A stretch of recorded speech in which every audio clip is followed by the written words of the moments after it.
Dante's Boxing Nation, what's going on, guys? You know, Al Bernstein, he said something pretty interesting in this fight, later on in the fight, Charlo versus Rosado.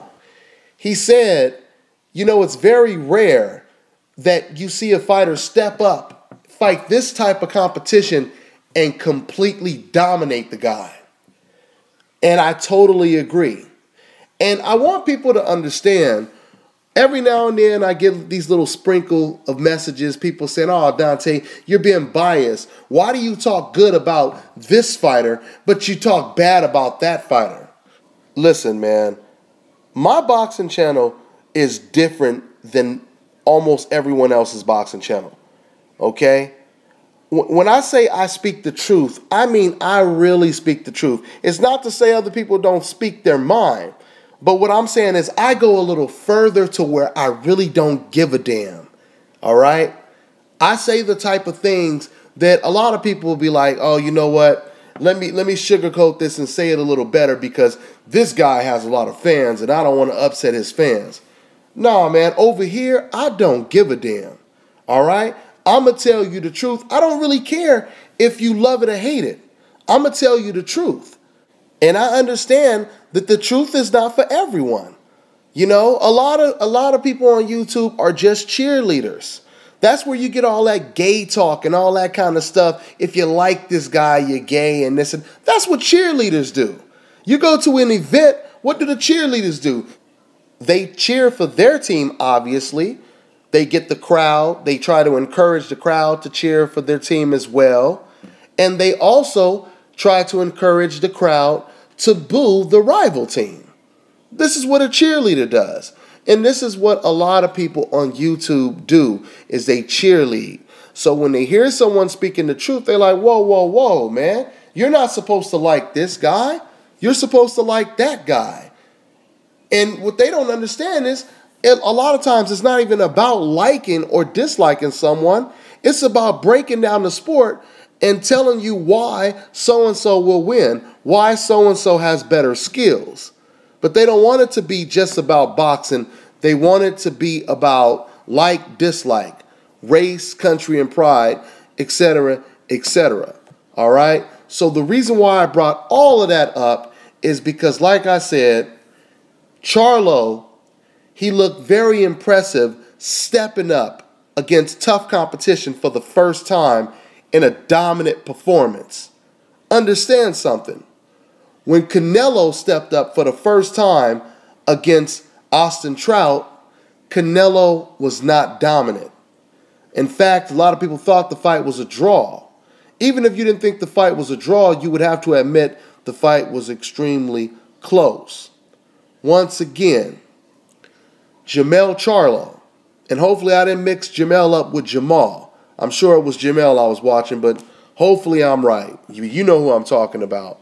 Jermell Charlo, he put on a dominant performance against a very tough game, Gabe Rosado.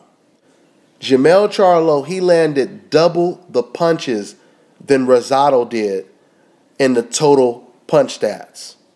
He pitched a shutout against Gabe Rosado. He had a far better performance against Rosado than Peter Quillen and J. Leon Love did. So overall, it was really an impressive performance.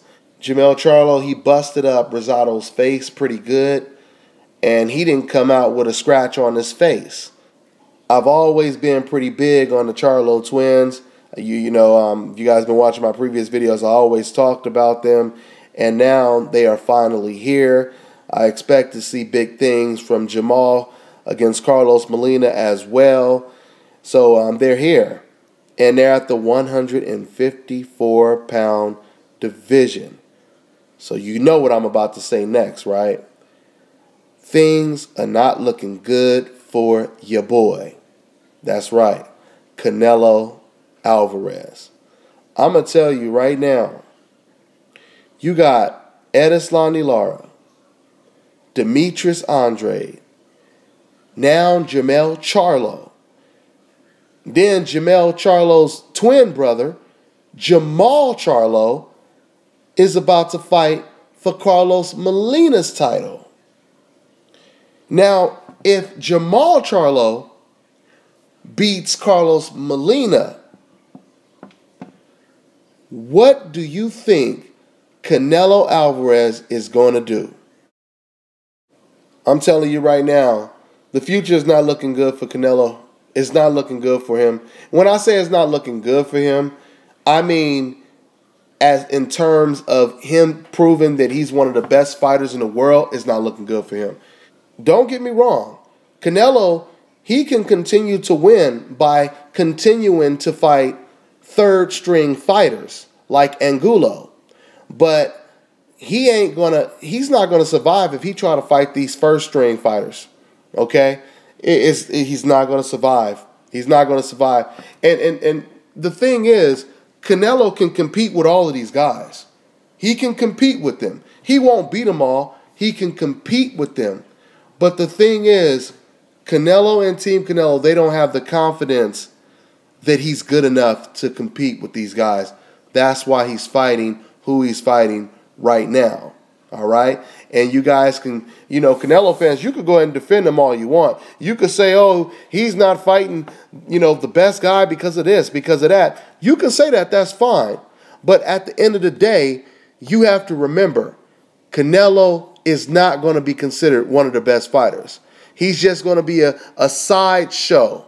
That's what he's going to end up being. If he keeps fighting the Angulos of the world, he will just be a sideshow. If Cotto loses to Sergio Martinez in his next fight, and that's Canelo's next opponent, then Canelo is nothing but a sideshow. He's just another Julio Cesar Chavez Jr., a guy that promoters will try their best to just keep having him win until he steps up in competition, just like Chavez did, and then he loses. And then they'll try to build him back up. He steps up again, and then he loses. Or he squeaks by, whatever the case may be. So back to Jermell Charlo. This man is going to be hard to deal with. The 154-pound division is really looking hot right now. And for those of you guys who defend Canelo, and you ask, why are you picking on Canelo? Why are you even bringing him up, and et cetera, et cetera. The reason why I bring up Canelo is because Canelo Alvarez is being built up as the future of the sport. So see, Canelo fans can't have it both ways. You can't keep sending me messages saying, oh yeah, Canelo is the star, Canelo is the this and that, and he's this and that. And then all of a sudden, once I start talking about Canelo and his new competition in his division, you start saying, man, why you got to throw Canelo in the conversation? Because just like you said, he's supposed to be the star.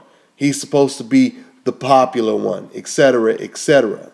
See, with the price of star power comes great responsibility. And that responsibility is to eventually have to fight someone eventually. And we're not even talking about fight everyone in the division. We're talking about fight at least one of these first string champions. All right? You have to understand something. Canelo Alvarez, the first title that he got, it was given to him. They basically just handed him the belt. They had him fight at a catch weight, and then he didn't even make the weight, fought against a welterweight, Matthew Hatton, Ricky Hatton's brother. That's how Canelo Alvarez got his first title. Now, Canelo Alvarez is really going to have to work for a title. He's going to have to work for a real title this time come around. And I know once again, the Canelo fans, you're going to defend your boy, and you're going to say, well, instead of them wanting to fight Canelo, why don't they just fight someone else? Why doesn't so-and-so fight this guy? Just leave Canelo alone. Why you guys can't just leave Canelo out of it, right?